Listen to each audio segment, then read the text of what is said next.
when I was living in Lynn, I worked at a drugstore as a teenager when I was in high school. And I got friendly with a couple of Lynn police officers that had that route. And I actually got to go on ride-alongs a couple of times with them and thought it was a pretty fascinating job and realized that this is something I'd be interested in because you never know what's coming up, what's going to happen next. And both guys both said to a man, if you're going to go into police work, go to the Mass State Police. And then, interestingly enough, my two younger brothers were playing hockey in high school, and their coach was a trooper Al Melanson. And they used to come home from practice. I used to bring them to practice early in the morning, 5:30 in the morning. And Al would run his practices like the academy, and they hated him. And I got to talking to him, and he kind of pumped me up to take the test and go in, and that's kind of what got me into. He kind of showed me the path to get into the academy and survive.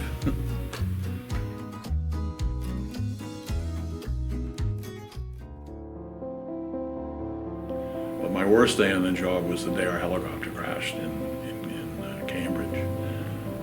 That day was, it started out like most. I had actually been off for 2 days. I wasn't due into work till 3 o'clock that day. But I had gone to the gym. I was coming home from the gym, and the union secretary called me on the car phone and asked if we had had a helicopter crash. And I said, no, I don't think so. I thought I would know about it if we did. She said, okay, and which I thought was odd. So I was driving home, all of a sudden my pager started going off. I was in my own car, so the phone wasn't the state's phone, it was my own phone. I started getting calls on that there had been a crash. So I went home, turned on the TV real quick and saw how bad it was and fairly figured out it was going to be a fatal accident. I got changed, quickly showered, got changed, went down to Cambridge, to the site, where of course, as you know, 2 of our pilots were killed, and 2 civilians that worked for AT&T were also killed in the crash. Then from that scene, we went to both pilots' houses, which is very challenging.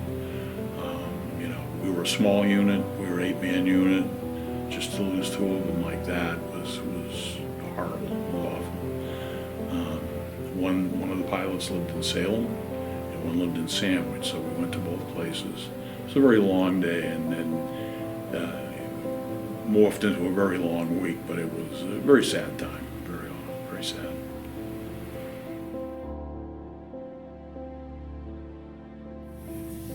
Oh, it was never a dull moment working with Dean Bennett. Never a dull moment. He'd be up in the sky in the helicopter, the president of the union, one of the best supervisors out there for us. He taught us. I learned so much from Dean.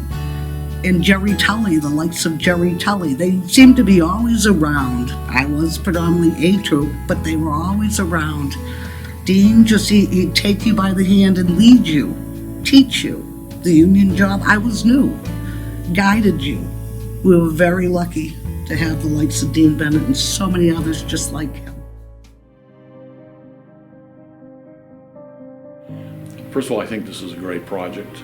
I tell people all the time that you have to keep the stories alive.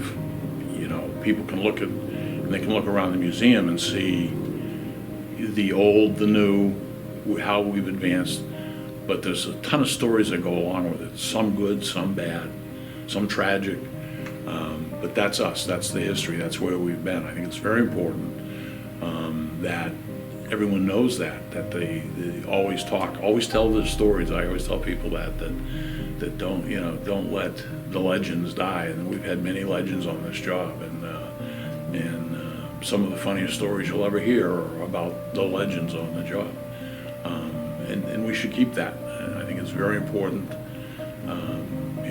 Being one of the oldest state police in the nation, I think is our duty to kind of chronicle how we've come, how far we've come, and even when we have bad times, they're going to happen. They happen to everybody.